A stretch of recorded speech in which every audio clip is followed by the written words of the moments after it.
Children, previous video में हमने पढ़ा रशियन एम्पायर यानी राजा के बारे में, economic and society of Russia. और आज का हमारा टॉपिक है 1905 रेवोल्यूशन। इसमें हमें पढ़ना है कि रेवोल्यूशन कैसे हुआ रशिया में। Let's start the new topic. Russia was an autocracy unlike other European rulers. Even at the beginning of the 20th century, the Tsar was not subject to parliament. रसिया भी दूसरी यूरोपियन कंट्री की तरह यहाँ पर भी autocracy यानी निरंकुश शासन था, और जार जो राजा था, शासक था, उसका पार्लियामेंट से कुछ भी लेना देना नहीं था। Liberal in Russia campaign to end this state of affairs. जो रसियन लिबरल्स थे वो सिर्फ कंपेन कर रहे थे कि इस तरह की स्टेट का एंड हो जाना चाहिए। Together with the social democrat socialist revolutionary they work with peasants and worker during the revolution of 1905 to demand a constitution. Social democrat, social revolutionary, ये सब मिलकर के काम कर रहे थे पीसेंट्स और वर्कर के साथ रेवोल्यूशन के समय, और इनकी एक ही डिमांड थी, एक कॉन्स्टिट्यूशन की। They were supported in the empire by nationalist. वो नेशनलिस्ट एम्पायर की तरफ से भी सपोर्ट किए जा रहे थे। Muslim dominate area by the Jadidis who wanted modernise Islam to lead their society. तो ये लोग भी मुस्लिम लोग भी इनको सपोर्ट कर रहे थे। The year of 1904 by was a particularly bad one for Russian workers. 1904 का जो समय था वो रशियन वर्कर्स के लिए काफ़ी बुरा था। Price of essential goods rose so quickly, the real wages decline by 20%। जो बेसिक्स ज़रूरत की सामान थे उनके दाम बढ़ गए, जो मजदूरी थी वो 20% कम हो गई। Membership of worker association rose dramatically. Worker association की मेंबरशिप की संख्या बढ़ने लग गई। When the 4 member of the assembly of Russia worker which had been formed in 1904 were dismiss at the पुलिटो iron works, Putilov iron works. तो जो 4 member की असेंबली थी रशियन वर्कर्स की, जो 1904 में फॉर्म हुई थी, उसको डिसमिस कर दिया गया पुटिलो आयरन वर्क्स में। There was a call for industrial action. अब ज़रूरत थी एक एक्शन की।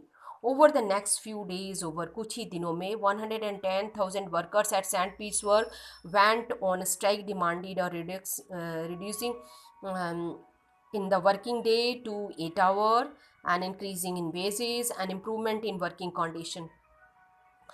जो ये वर्कर्स ने सेंट पीटर्सबर्ग में स्ट्राइक किया, इनकी 3 इम्पॉर्टेंट डिमांड थी। फर्स्ट थी इनकी डिमांड, जो ये 12-12, 14-14 घंटे काम करते थे, इनको कम करवा करके वो लोग 8 आवर करना चाहते थे वर्किंग आवर्स को। सेकंड थी इनकी मजदूरी काफ़ी कम थी तो उसको बढ़ाने की डिमांड कर रहे थे। और थर्ड इनकी जो डिमांड थी कि जिस बहुत ही बैड कंडीशन, रॉस्ट कंडीशन में काम करते हैं तो उसको इम्प्रूव किया जाए। तो इन वर्कर्स के जब ये procession, when the procession of worker led by the father Gapon, इस जुलूस का जो नेतृत्व थे फादर गॉपन कर रहे थे। And reach the Winter palace, जब ये जुलूस विंटर पैलेस के पास पहुंचा, it was attack by the police, इस पर पुलिस ने अटैक कर दिया। Over 100 workers were killed and about 300 bounded. 100 तक मजदूर वर्कर्स जो है मारे गए, 300 तक घायल हो गए। The incidents known as Bloody Sunday, इस इंसिडेंट्स को रशियन हिस्ट्री में ब्लडी संडे के नाम से जाना जाता है। Started a series of event that became known as the 1905 revolution. इसके बाद तो घटनाएं शुरू हो गई रसिया में, इन सारी घटनाओं को मिलाकर ही बोला जाता है 1905 का revolution. Strike took place all over the country and university close down. Student जो थे वो भी वॉकआउट करने लग गए।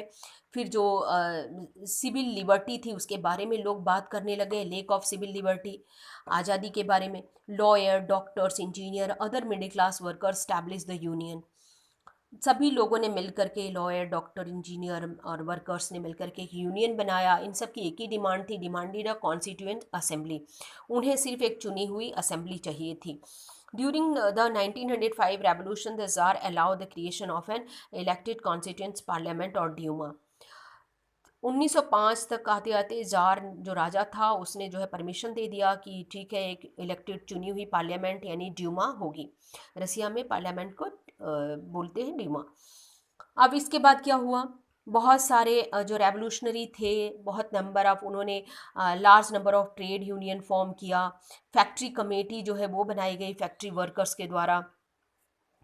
आफ्टर 1905 मोस्ट जो कमेटी और यूनियन वर्क थे, ये सभी लोग एक साथ मिलकर के काम कर रहे थे।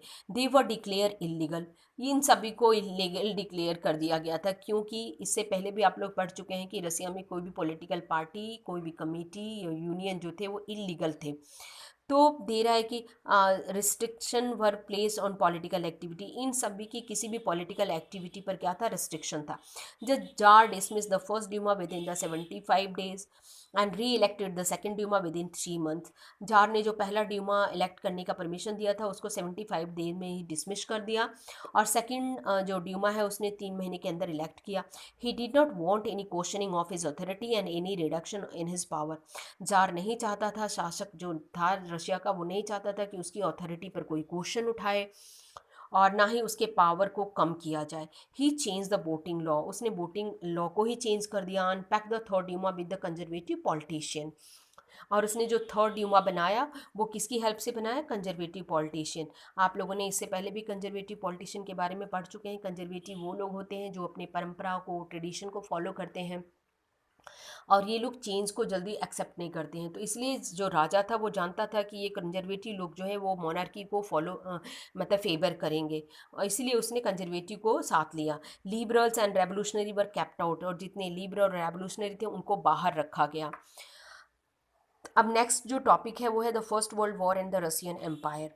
इन 1914 war broke out between two European alliance. 1914 में ये फर्स्ट वर्ल्ड वॉर जो है दो यूरोपियन अलायंस के बीच में लड़ा गया। फर्स्ट अलायंस में थे जर्मनी, ऑस्ट्रिया एंड टर्की, इन्हें सेंट्रल पावर बोला जाता है।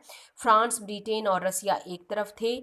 East country had a global empire, ये सभी के सभी जो कंट्री थे वो ग्लोबल एम्पायर थे। जैसे फ्रांस हुआ, इसकी बहुत सारी कॉलोनियल कंट्री थी, ब्रिटेन भी बहुत सारी कॉलोनियल कंट्री रखती थी। ये जो युद्ध था फर्स्ट वर्ल्ड वॉर, ये war was fought outside Europe, ये यूरोप के बाहर लड़ा गया as well as in Europe, और यूरोप में भी लड़ा गया। This was the First world War, इसको बोलते हैं फर्स्ट वर्ल्ड वॉर, जो यूरोप के अंदर भी लड़ा गया, यूरोप के बाहर भी लड़ा गया।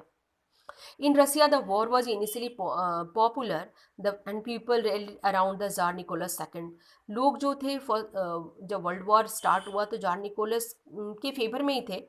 As the war continued through the tsar refuse the consult the main parties in the Duma, लेकिन जैसे ही युद्ध आगे बढ़ा, जार जो राजा था उसने ड्यूमा से कंसल्ट करना रिफ्यूज़ कर दिया, जिसकी वजह से जो है सपोर्ट वो थिन, जो सपोर्ट है वो कमज़ोर पड़ गया। एंटी जर्मन सेंटीमेंट रैन हाई, रूसिया में इस वक्त जो है एंटी जर्मन सेंटीमेंट जो था वो काफ़ी हाई था।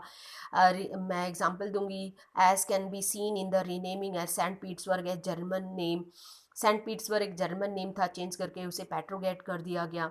Alexandria German origin, the poor advisor especially monk called the Rasputin made the autocracy unpopular। और फिर एक जो पुअर एडवाइज़र थे, मॉन्क थे, स्पेशली रेस्पुतिन कार्ड, उन्होंने जो ऑटोक्रेसी थी, राजा का तानाशाही था, उसको अनपॉपुलर कर दिया था इन सभी लोगों ने मिल करके। तो इस तरह से फर्स्ट वर्ल्ड वॉर में तक आते आते जो है राजा जो है जार रसिया का वो काफ़ी अनपॉपुलर हो गया था। फर्स्ट वर्ल्ड वॉर जो है दो फ्रंट पर लड़ा जा रहा था। First world War eastern front and different from the western front. West front पर जो आर्मी लड़ रही थी वो ट्रेंचेस में, खाइयों में लड़ रही थी। And east in the east army move a good deal with the fort battle living large casualty. और जो वेस्ट ईस्ट पर जो लड़ रही थी वो लोग जो है आगे बढ़ रहे थे, मूव कर रहे थे, पर यहाँ बहुत ही कैजुअलिटी हो रही थी। Defeated were shocking and demoralising. इस फ्रंट पर जो हार थी वो बहुत ही शॉकिंग और डिमोरलाइजिंग थी। Russian army loss badly in Germany and Austria between 1914 and 1916। Russian जो आर्मी थी बुरी तरह पराजित हुई 1914 और 16 के बीच में जर्मनी और ऑस्ट्रिया में। There were over 7 million casualty by 1917 तक आते आते यहाँ पर रसिया में 7 मिलियन कैजुअलिटी हुई। जब वो वापस रिटर्न हो रहे थे, the Russian army destroy the crop and building to prevent the enemy from being able to live off the land. जब रसियन आर्मी जो है रास्ते में जितनी भी क्रॉप फसलें थी, बिल्डिंग थी, उन सभी को डिस्ट्रॉय करते जा रहे थे ताकि वो दुश्मन के हाथ में न पड़ जाए, क्योंकि दुश्मन के हाथ में अगर फसलें पड़ेंगी तो उसे खा के जीवित रहेंगे, या बिल्डिंग भी रहेगी तो उससे वो लोग अपने आप को प्रिवेंट करेंगे। इसलिए उस रसियन आर्मी ने जितनी बिल्डिंग थी, क्रॉप्स थी, सबको डिस्ट्रॉय कर दिया।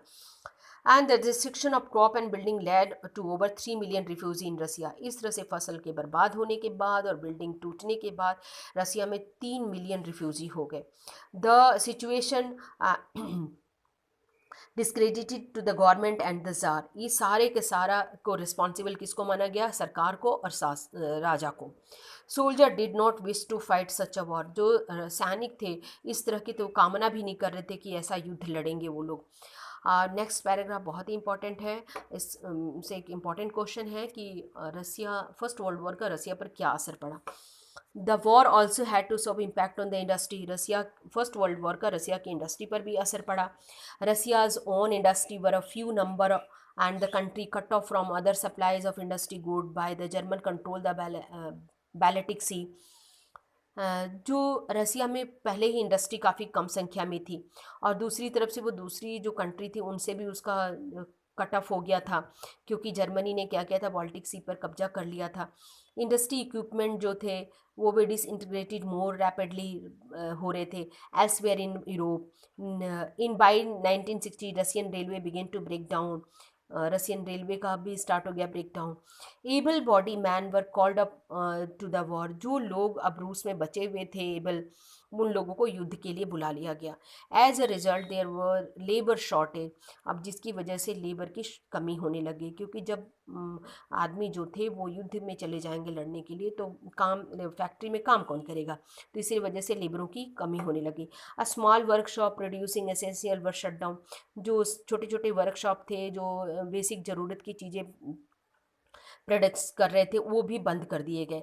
Large supply of grain were sent to feed the army. बड़ी मात्रा में जो अनाज है वो सप्लाई किया जा रहा था बॉर्डर पर सेना को खाने के लिए। For the people in the cities bread and floor became scare. जिसकी वजह से शहरों में जो है ब्रेड और फ्लोर की काफ़ी कमी हो गई। By the winter in of 1916 riots at bread shop were common. 1916 तक आते आते जो दंगे थे वो ब्रेड शॉप पर अब तो कॉमन हो गए थे रसिया में। स्टूडेंट इस रशियन रेवोल्यूशन से और फर्स्ट वर्ल्ड वॉर से मैं कुछ क्वेश्चन दे रही हूँ, आप लोग नोट कर लीजिएंगे। विच incident was the immediate cause of 1905 revolution in Russia? Which incident? तो आप लोग आंसर देखेंगे। What was a Duma? इसका होगा शायद ब्लडी संडे। नेम शायद नहीं सही है Bloody Sunday. Name the leader. What was a Duma? Name the leader of who led the procession of worker of the Winter Palace. कौन था लीडर उस जुलूस का? Who was Father Gapon? Narrate the event leading to the Bloody Sunday incident and the 1905 revolution. What was the impact of the World War I on the Russian economy? Thank you, student.